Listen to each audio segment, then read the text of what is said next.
What's up, guys? Welcome back to another video. Hope you're all doing well today. So today we are riding, essentially it's just a small version of my normal supercross bike. I normally ride the FC 450, identical skin, identical paint to this. However, my mod Sorru has been nice enough to replicate it on the FC 85. So I thought it'd be quite nice just to see how the bike feels. And I've not ridden the smaller bikes on the new supercross tracks yet. So also thought it'd be a nice idea to see how they handle. Biggest thing for me is to see how they cope with the whoops. Now, Sorru has been very, very good to me over the last few months, especially with creating skins for anything I need all the time. Never asked for anything in return. So I thought I would take this opportunity just to shout him out because he makes very, very good skins, in my opinion. And if you are looking for someone to make you skins, then by all means, go and hit him up on Discord. I'll put his Discord name in the description of this video. Now, I am going to say here first, he does charge for them, so if you're hoping to hit him up in order to get some sort of freebies, don't waste your time. However, you will not be disappointed with his work. They're very, very good, and he also makes skins for the Start Your Systems team as well, that has Hemi on it, and obviously has Kellen and such. So yeah, very reputable person, very nice person as well. He's been very, very good to me over the last few months.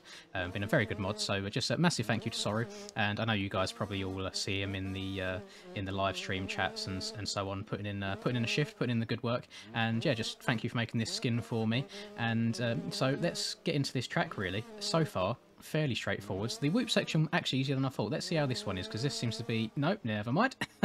Going to hit those bows. I'm going to go back in a second, and I will... I'm actually going to complain a little bit about some of the bow placement. So Stone Rider, don't hate me. It's just an observation. I will show you in a sec. But let's see if we can go around and hit this whoop section better. These 85s are weird. They don't...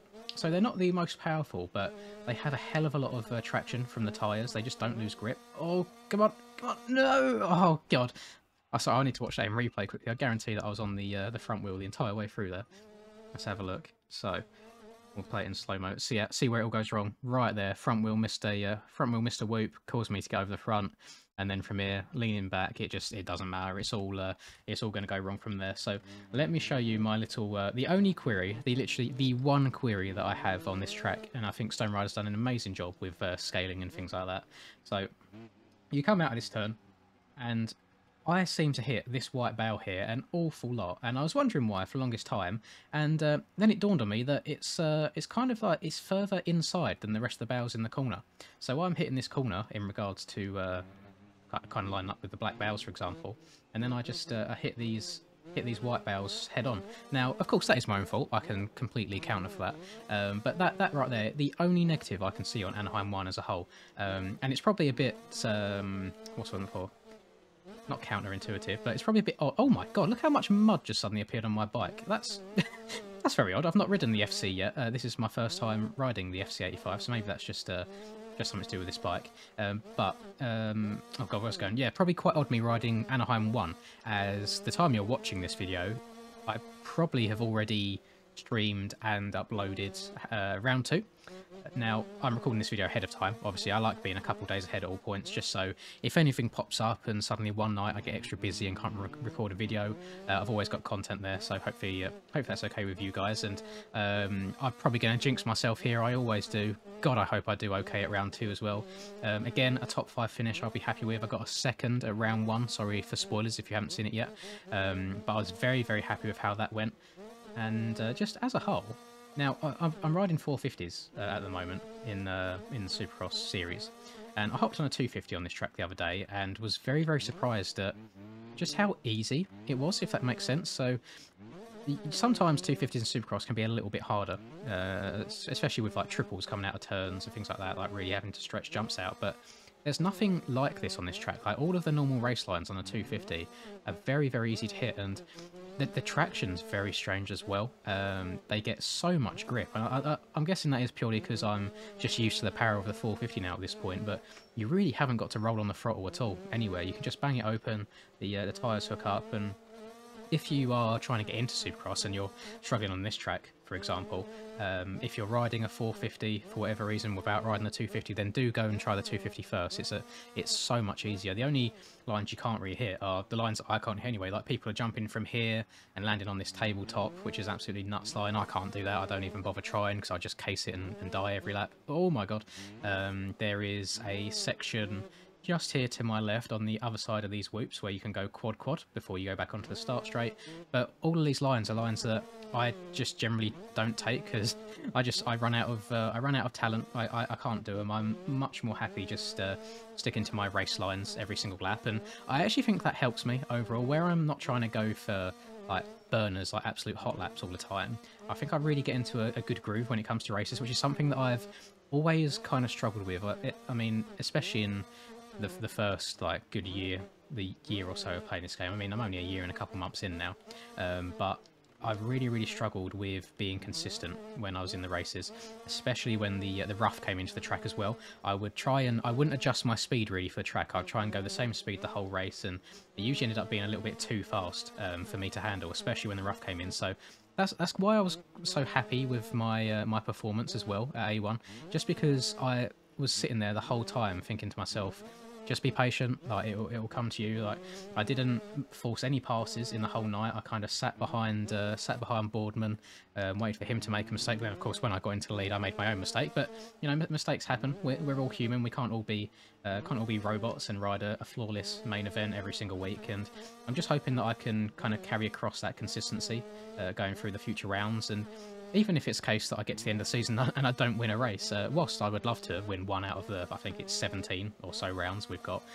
If I don't win, it's not the end of the world. I'm happy getting like top fives every single week and just kind of being a name that's up near the front, because I feel like I've got this reputation in the community of, obviously people know who I am. There's no doubt about that, and I think that kind of leads to certain expectations. And I post these like world record laps on certain tracks, and it kind of, I feel like sometimes it might give a false impression of speed.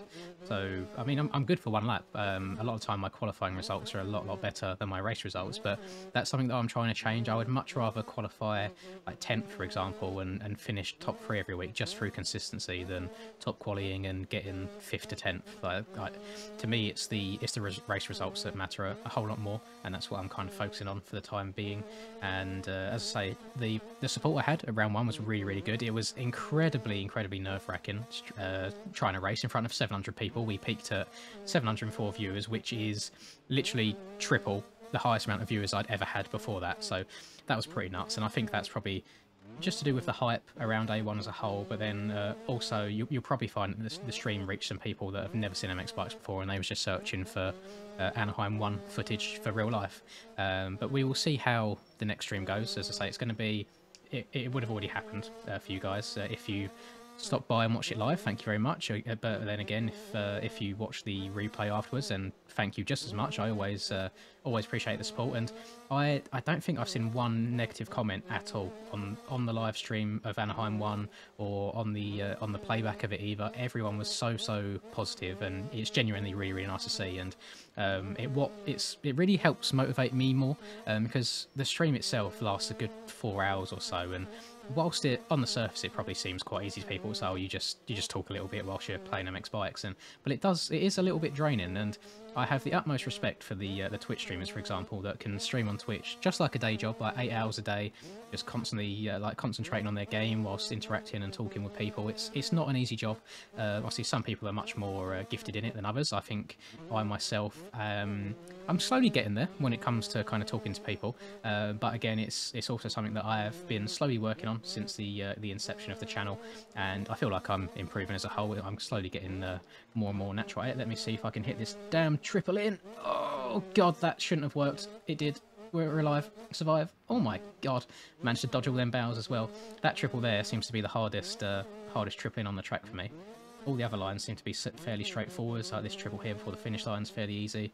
And let me roll this, because if we have look up at its billboard, I had no clue about this all the way through the stream, and it wasn't until I joined a public lobby after the race. So this billboard just flicks through a few screens. So we've got the $5 whole shot award, got the lovely man Paboso himself, and then in a second, sorry to make you wait, I've probably timed this really, really badly, you should see a picture of your boy, which has been there the entire time. I didn't notice it on the stream whatsoever.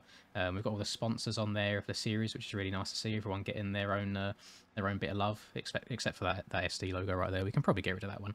And then we've got renting your own MX bike servers, and then I'm pretty sure either the next picture or the picture after that should be me.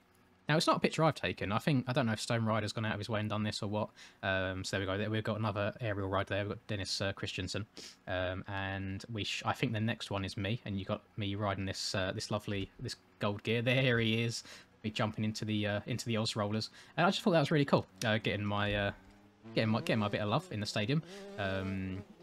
It's quite nice to see. It's one of them things where it's going to be there forever, so I'm forever ingrained in a little bit of MX Bikes history, and it's just really nice to see. So I appreciate that, Stone. Thank you for putting that in there for me without me asking or anything. So as a whole, thank you, Sorru, for making this bike for me. I really, really like it. And as I said at the start of the video, if you want any skins, I mean, I'm pretty sure he's got every bike, every PSD that's ever existed. Do hit him up on Discord. As I say, he does charge. I don't know as far as prices. I'm guessing it goes with what kind of skin you want, how long it takes, so on and so forth. I think that's kind of the least I can do, since he's been so good to me over these few months, and I do really appreciate him as a person and as a mod as well. So thank you very much, Sorru, and yeah, I think that'll probably do it for me for this video. I'm very, very surprised by how well this 85 gets around the track, especially in the whoops. I thought I'd be crashing the whoops every single lap, and for the most part I seem to be getting through them okay. Let's try and hit them one more time before I love you and leave you, and see if it goes well or not, and get on top of them. And look at that, that's probably one of the cleanest runs I've had for it, to be fair. Like, dead straight line there. But I hope you've enjoyed this video. Please leave a like if you do. I'd really, really appreciate it. And drop a sub to the channel as well. We're growing, and I suppose the next goal now is the big one. It's the 20k mark. I always like hitting those big round numbers. So please do subscribe to the channel. I'd love to have you here along the way as well. And enjoy the rest of the day. Most importantly, whatever it is that you guys are up to, I hope you're having a nice day. And until I catch you guys in the next video, peace. My tent way too damn dark. Laugh in your face like man dark. Came a long way from the bad days way back. Had to burn down that landmark. Seen some things I ain't really want to see. It's all good. That's what made me me. Now who would I be if I had it easy? Used to break down, now I'm in a 350. Like whoa, I've been laying way too low. Had to switch up and change my flow, cause I'm back from the block. Had to bust some rocks and dust off the dust and get back in the box. Now why you